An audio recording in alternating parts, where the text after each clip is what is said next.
এই ভাগত মাননীয় কেবিনেট মন্ত্ৰীৰ দ্বাৰা প্ৰথমবাৰভাবে ৰাষ্ট্ৰীয় পতাকা উন্মোচন কৰা হয়েছে এই এক গৌৰৱৰ ক্ষণ টিংখাং সমষ্টিবাসীৰ বাবে।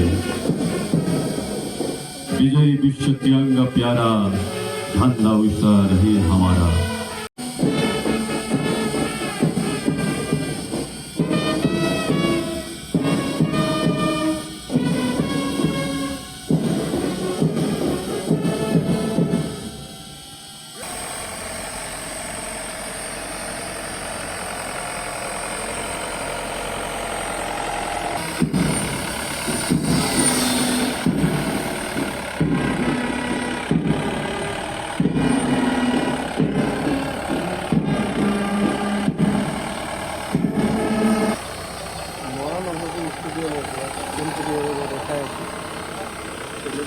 এই আমাৰ বাবে গৌৰৱৰ ক্ষণ।